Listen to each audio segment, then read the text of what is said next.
Recording has started.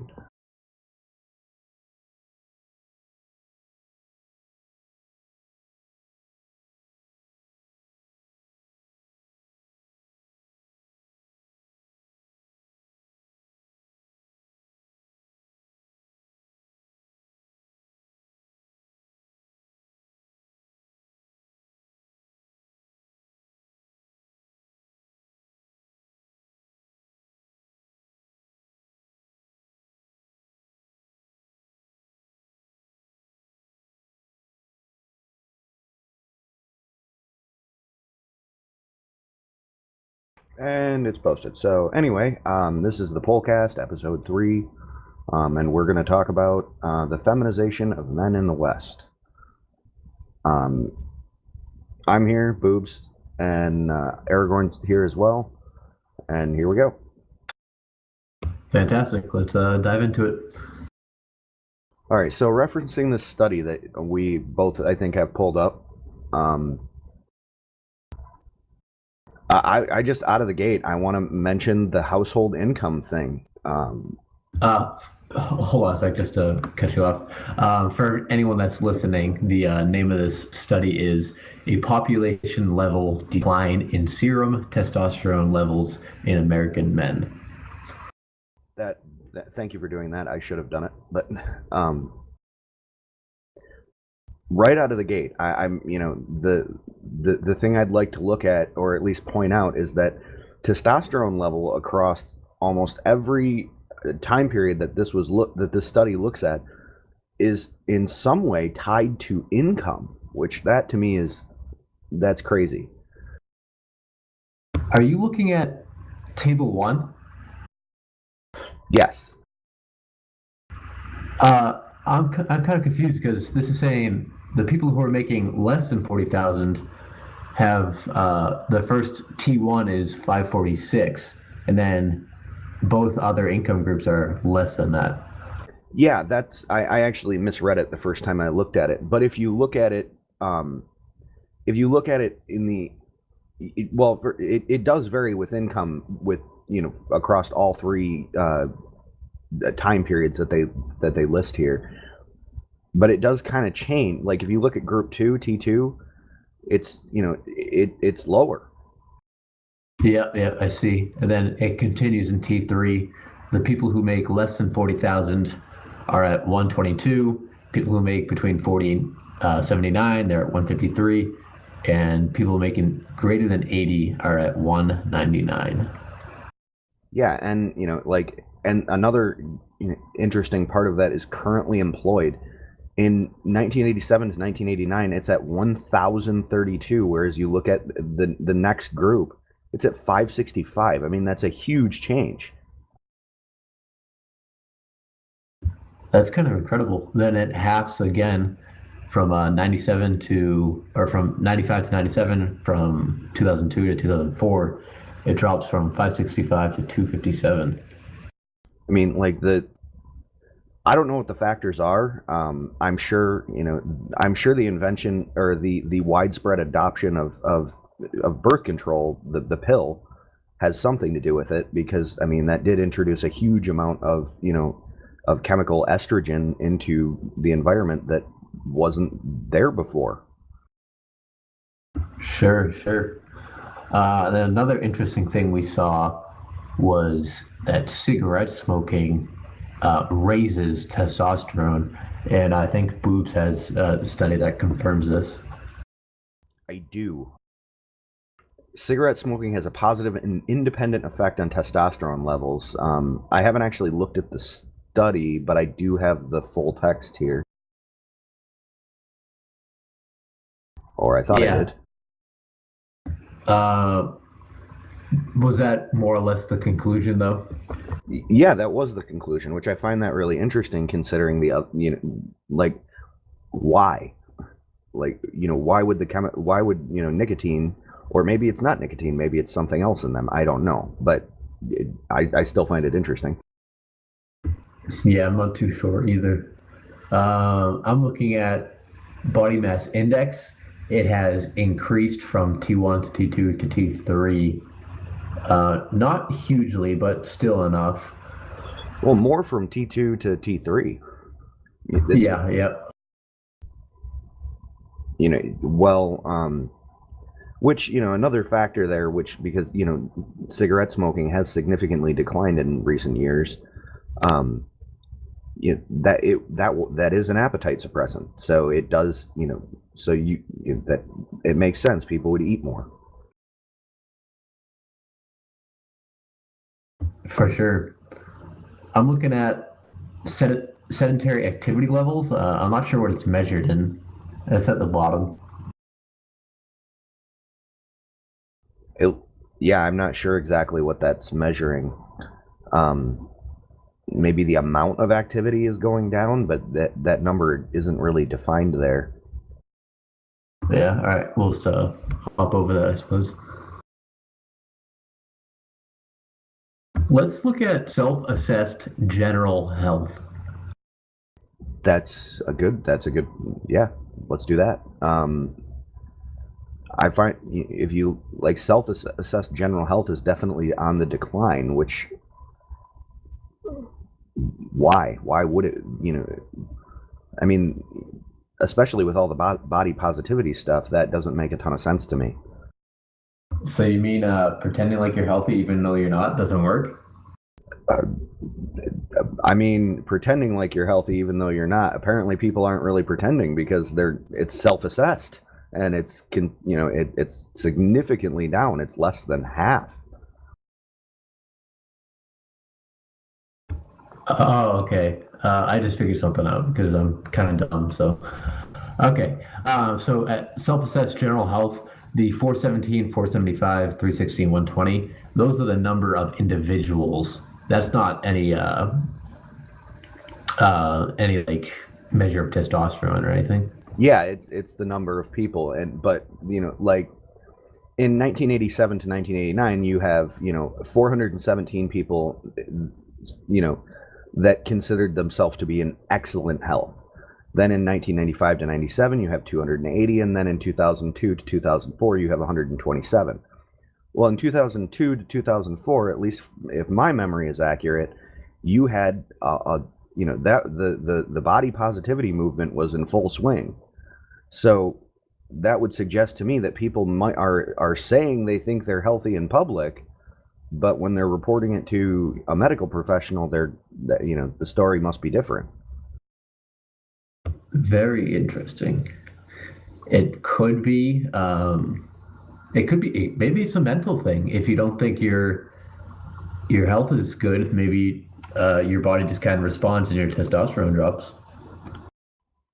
I mean that I definitely think there is a mental component to your testosterone level. If because if you think about it, if you put men in a hierarchy, and you have men that are at the bottom, that are closer to the bottom, you're gonna find consistently that they have lower testosterone levels. They have lower, they'll report lower levels of general satisfaction with their life, because and if you look at the men at the top of the hierarchy, they're going to report higher levels of satisfaction generally, and there are a lot of factors that go into that. But the guy, I guess my point is the guy that is stuck, working at McDonald's, or I hate to use that stereotype, but the guy stuck working at McDonald's, making minimum wage, and is having trouble climbing over that position in life.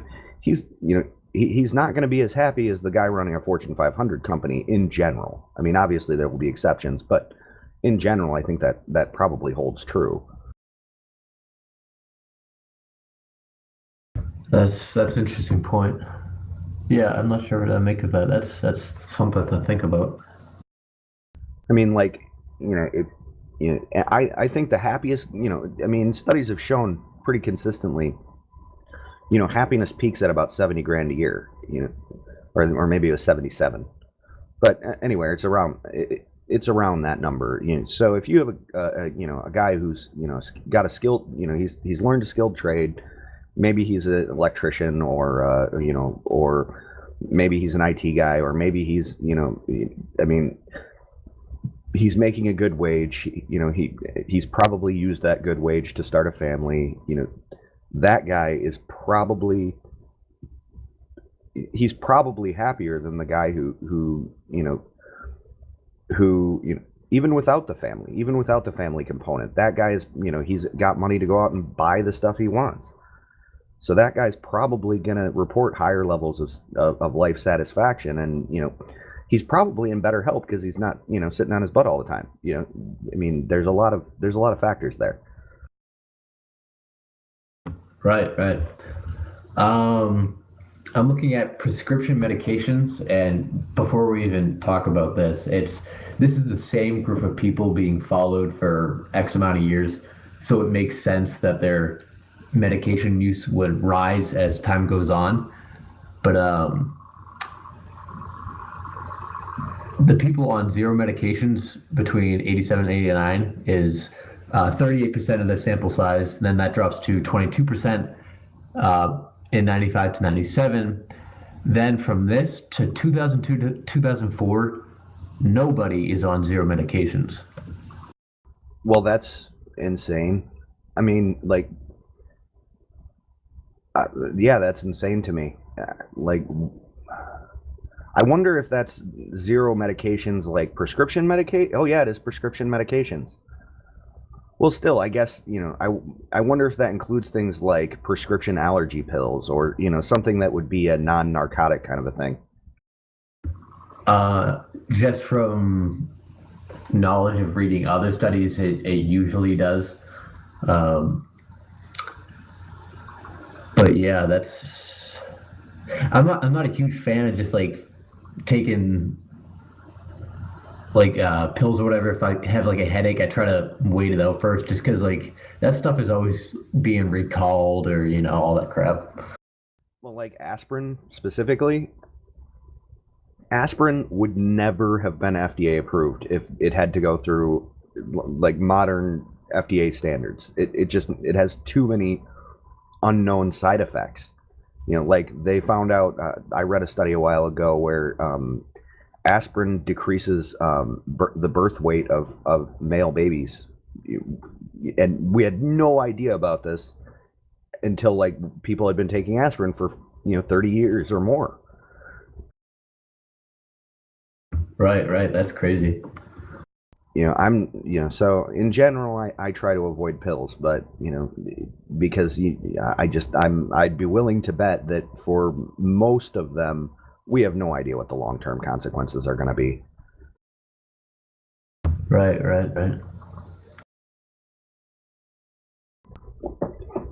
And so yeah, I guess we were looking at this study a little bit wrong. So this household income thing isn't testosterone level; it's number of people that are making that much money. Right. I just realized that too. So the number of people below the 40,000 mark is what's dropping significantly. That's that's interesting. That is very interesting. I mean,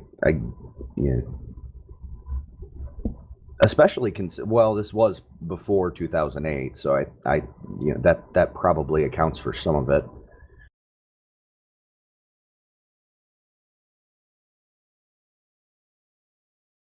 That's kind of odd that this table doesn't post the actual testosterone levels. It really is. You have to move down to the next table to see that data. Okay, interesting. I think, at least I'm pretty sure that's what this table is. Yeah, TT is I think total testosterone concentrations. Yeah. So you're really concerned about bioavailable T. That's kind of like your net amount of testosterone. So yeah, it does show a significant decline then, does it not? Yes, it for sure does. From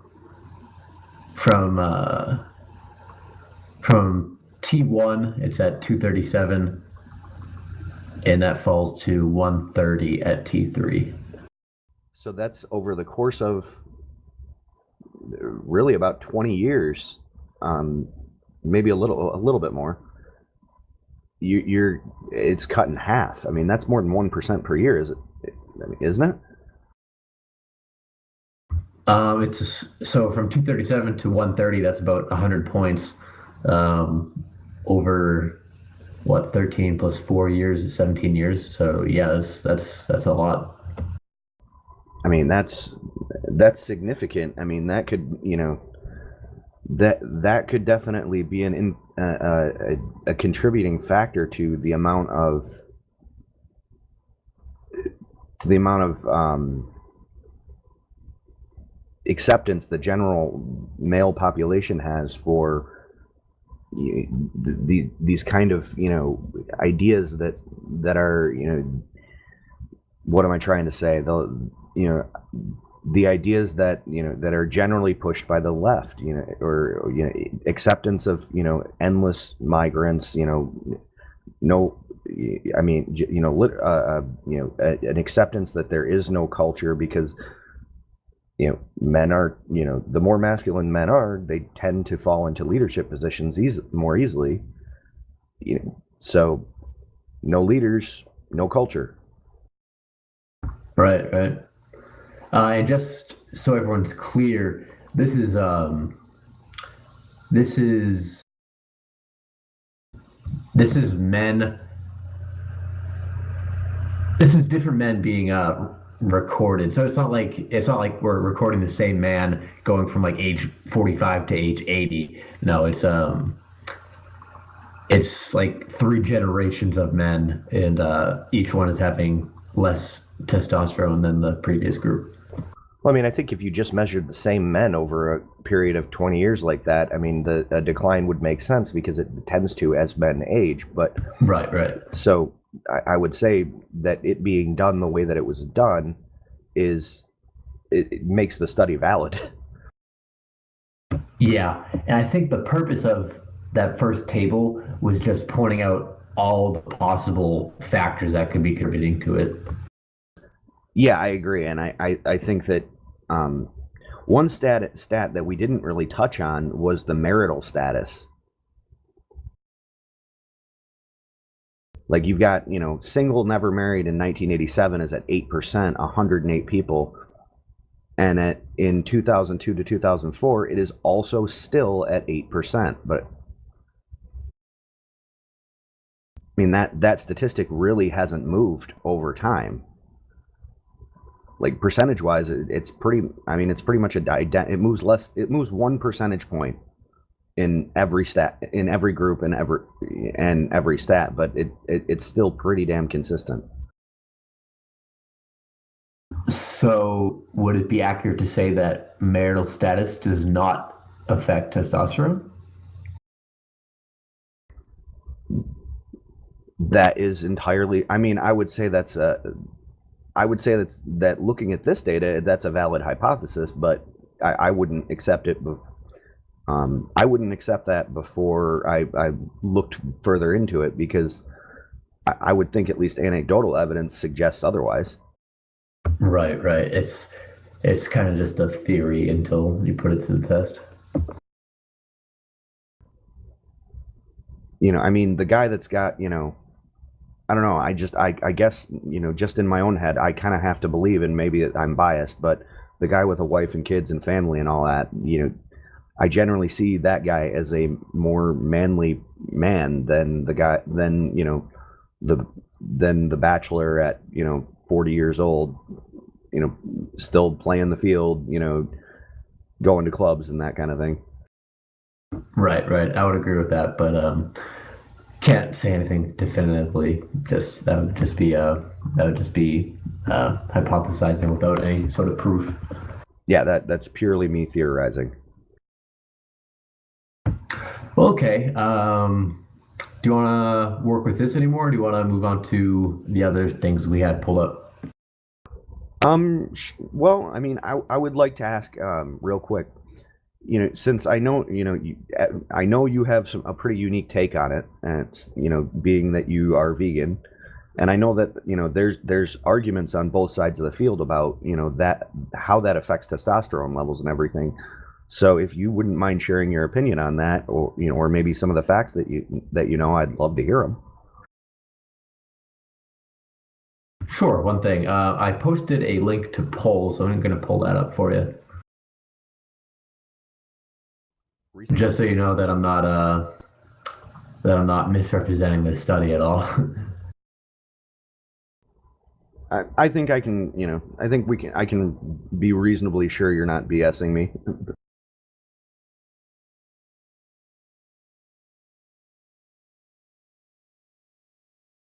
Okay, I just posted the link in the chat, but Yep, I'll found it. read that out to people who are listening.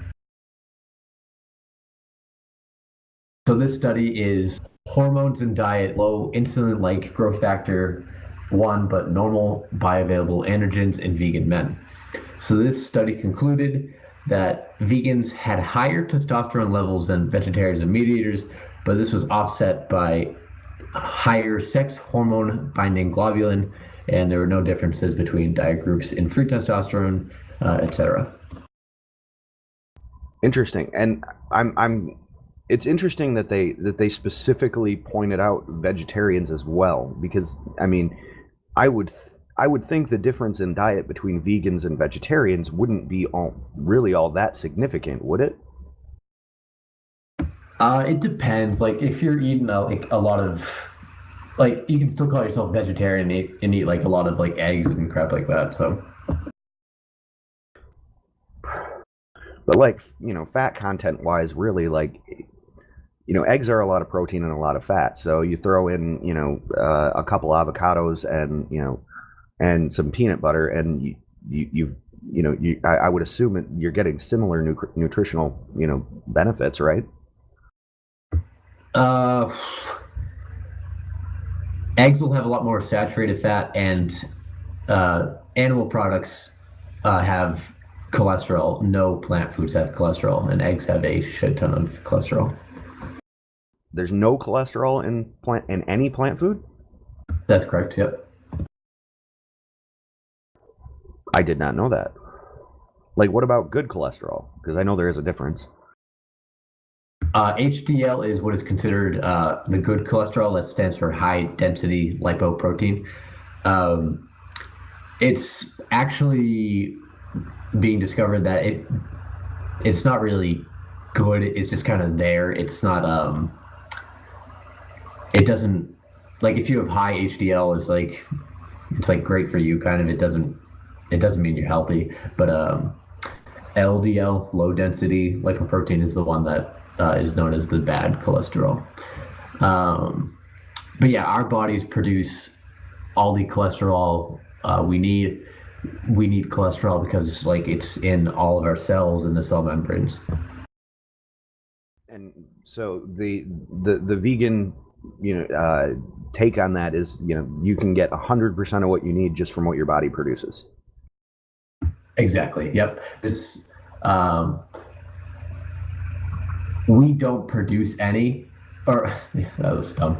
We don't need to eat any because our body produces all that we need. And if we do consume cholesterol, it just raises our LDL levels. Even the HDL, even if, like that will raise your LDL. Well, you can't eat like you can't eat just HDL. You're gonna get a package deal. You know a lot more about diet than I do, so I'm you're educating me right now. Gotcha. Yeah, I'm gonna post something else in the chat. It should only take a few seconds for me to find it.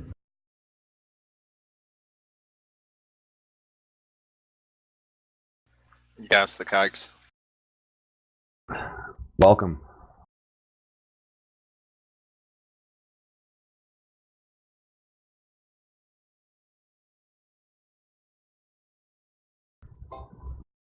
All right, let's take a look at this. So that is the optimal LDL cholesterol levels. Okay, so 50 to 70 milligrams per DL. What is DL? 1 second.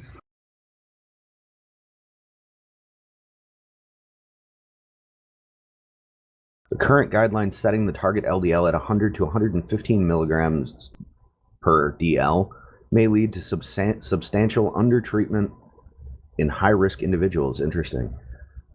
So it's milligrams per deciliter. Um, and what's interesting is take a look at the researchers on this. The second one is Cordain L. That is Lauren Cordain, the guy who popularized the Paleolithic diet. And just real quick, for me and for possibly anybody else who's listening that might not know, what is the Paleolithic diet specifically? Essentially, they believe you eat what is natural, and that is a healthy diet. So they define natural as like anything that like a caveman would be able to find. So like meat, some fruits and vegetables, but not anything that would be created by like modern agriculture. No bread, no, like, I mean, wouldn't that be most of what we eat? Because, like we've over, since modern agriculture started, fruits and vegetables have changed significantly from what they were, just due to us, using, selective breeding to produce, things that are more beneficial to us.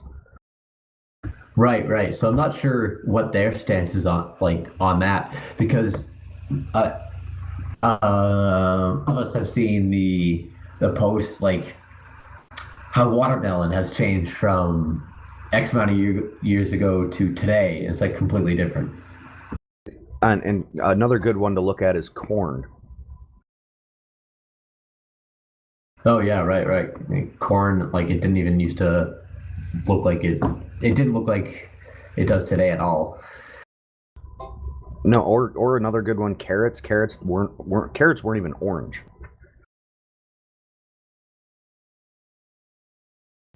But I think we got a little bit off topic here for a few minutes. Do we want to jump back onto the feminization of men in the West thing? Yeah, let's do that. Okay, well, I mean, well, not an argument, but a thing I'd like to point out would probably be that men in the West today, at least a small percentage of them, are literally trying to become female. We have the amount of, at least from what I've been able to see, the amount of female or male to female transgenders is significantly higher than the amount of female to male. So that said, I mean that's I'm pretty sure that's like you can't get any more feminized than literally trying to become a woman. How do you want to talk about this? Do you want to talk about it like in an ethical stance? If so, I can make some comments about that. Sure, that I think that's a good thing to look at, the ethics of it. Okay, perfect. So from that standpoint, I see nothing wrong with doing whatever you want to your own body, but I take huge issue when people force this onto their kids and start transitioning them when they're like not even teenagers and shit like that. That pisses me off to no extent.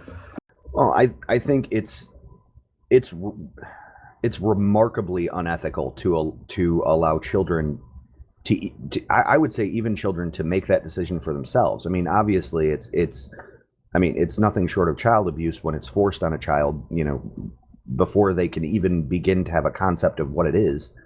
But I guess I have to agree. I'm very pro. You can do whatever you want to do. If you want to chop up your body and do more power to you. That's your right.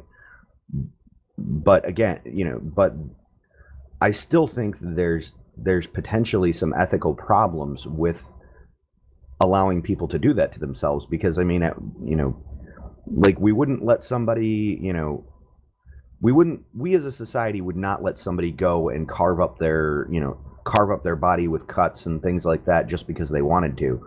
But I mean, we just don't allow that. We put those people in, sometimes in mental institutions, sometimes for years. but we allow, but we allow this, and it's different for some reason. Right, right. It's it's like no mentally stable person would want to knowingly injure themselves.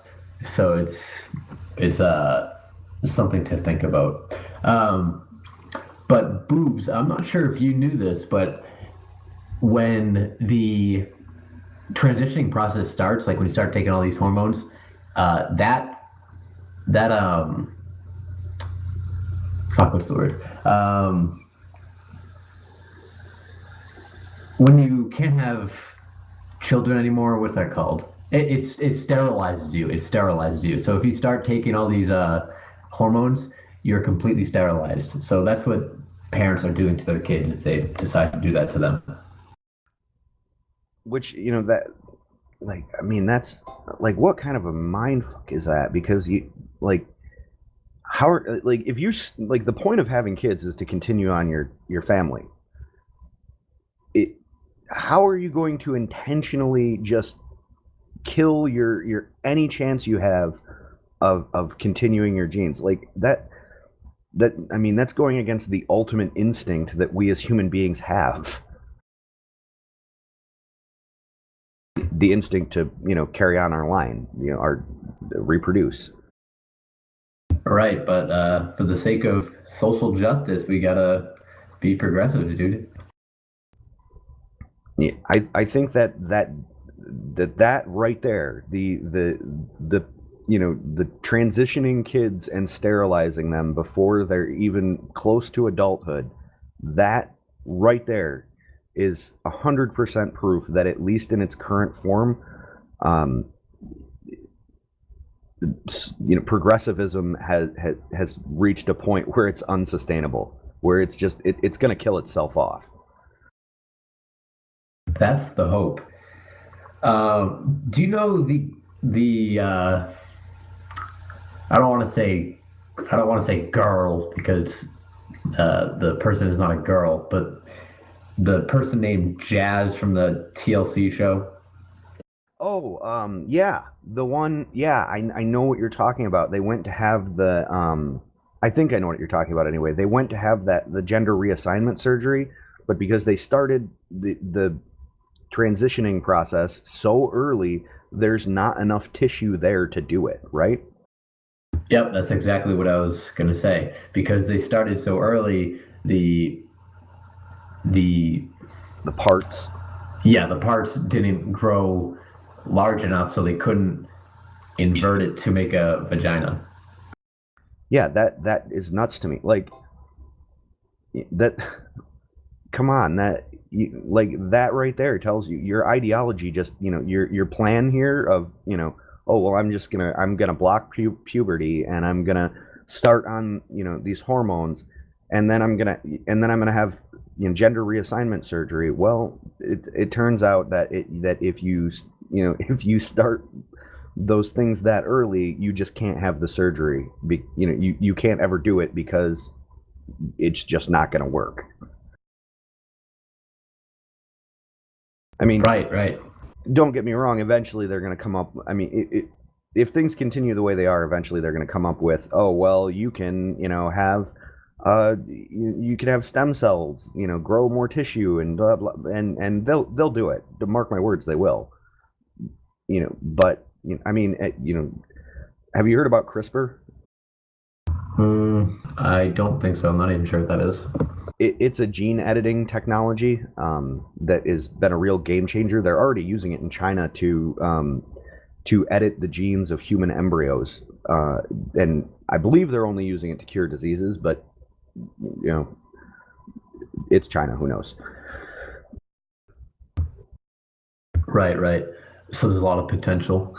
Well, I mean, they could literally use that to, like, they could genetically change, in theory at least. I mean, obviously, we're probably not there yet with the technology, but I mean, that technology could literally let you make a man into a woman or a woman into a man, like an adult.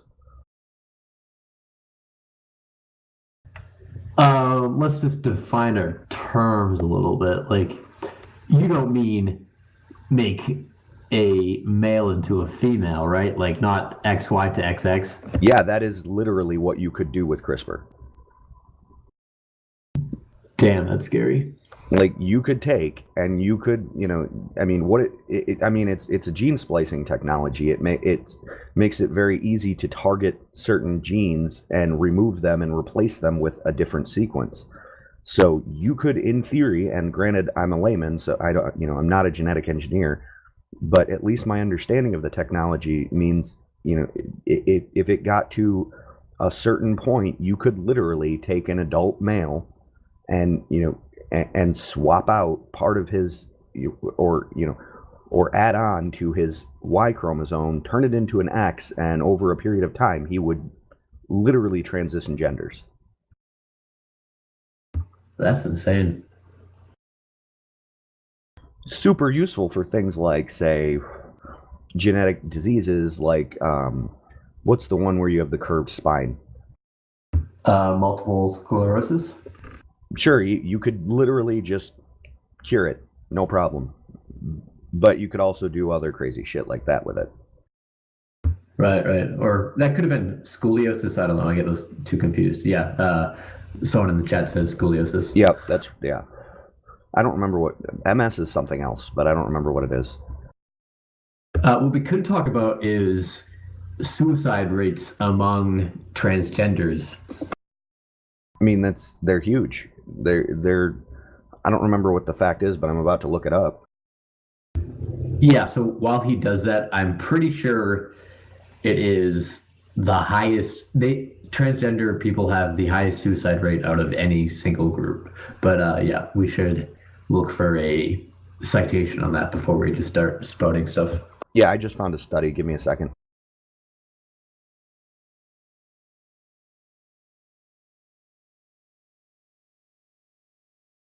I mean, now this has all these similar statistics about the people as the last study we looked at. Like, employment status full time is only 46% out of 2,000, and the total people studied in this study was 5,885, and full time employment was only at 46% at 2,970. So they're really contributing members of society, is what this means. Yeah, I mean that. Here it is. Lifetime suicide attempts by demographic characteristics.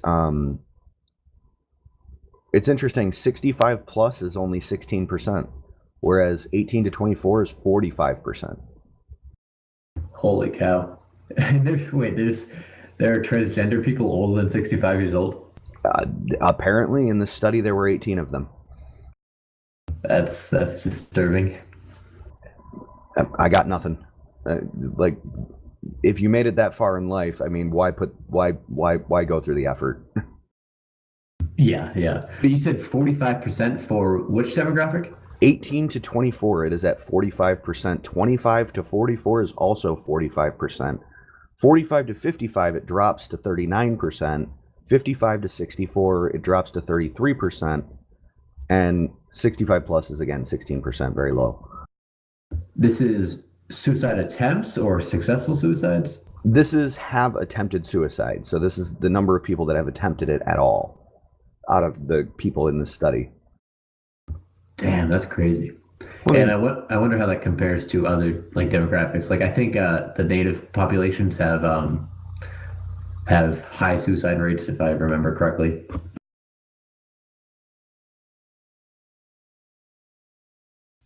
I mean, what was it? I mean, the next highest group is probably white men.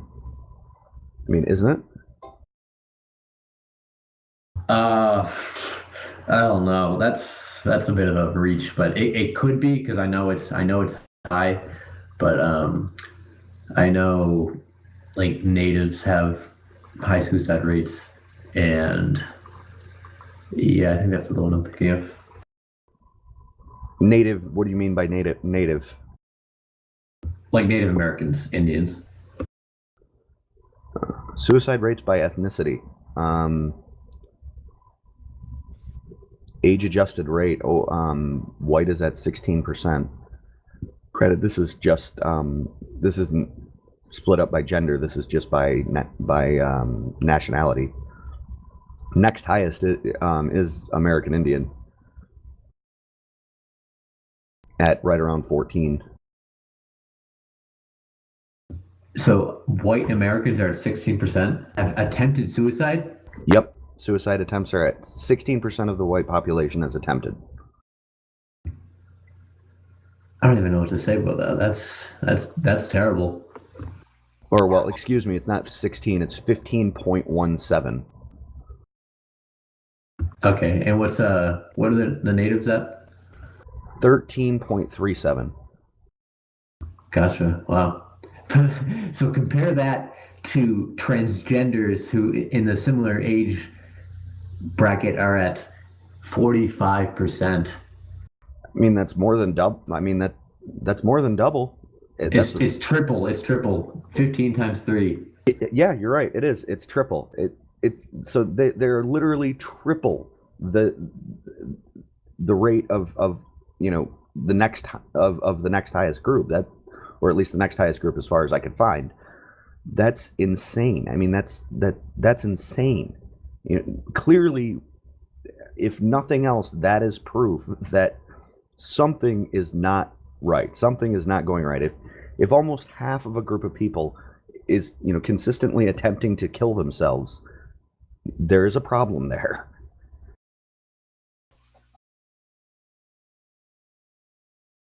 Yeah, that's insane.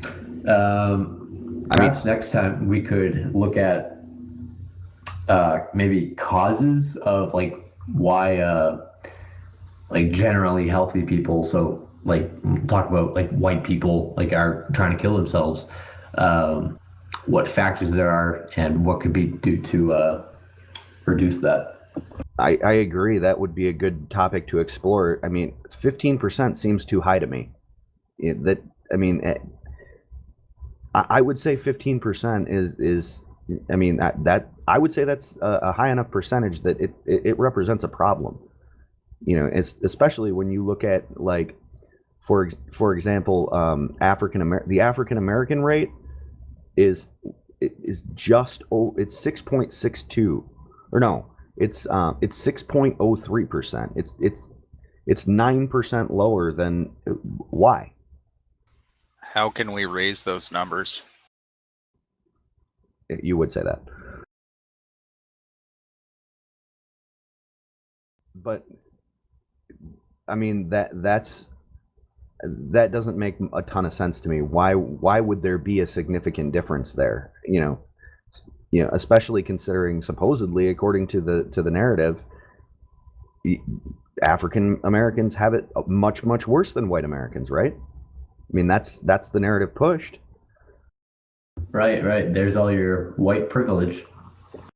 Yeah, why does white privilege mean that whites kill themselves at a 9% higher rate than, or at least attempt? Oh no, this is the suicide rate. So I guess this is the actual number. Why does it mean that whites kill themselves at a 9% higher rate than African Americans? That doesn't make a ton of sense to me. Yeah, I don't know what to make of that. So there must be some.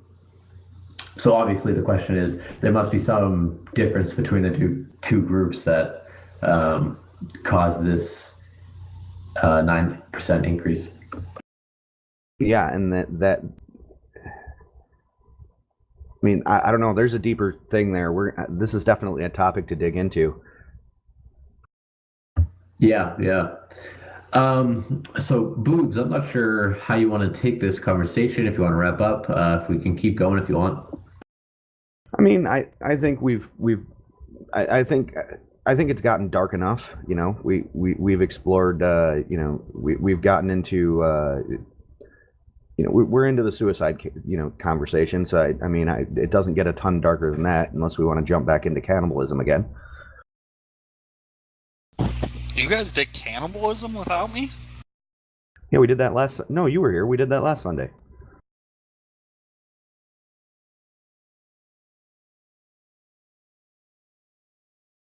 Well, anyway. Anyway, I think we can wrap it up. We've hit about 45 minutes, and so I appreciate you coming on and being here. I do. I'm not sure what the badge for this one's going to look like, but we'll put together something. Sweet. That was a good conversation. Yeah, I enjoyed it. So this can wrap up the Poalcast episode 3. We got a title for this one?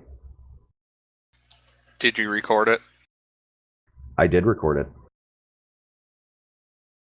Maybe something along the lines of testosterone suicide. Yeah, something like that. Mutilate your genitals, white male. I think we can go with just testosterone suicide. That's clickbaity enough. Yeah, that should be good. All right. We all set here, boys? Yep, thanks for coming on. I'll see you next time. Maybe. Yeah, cool. Take care, man. You too.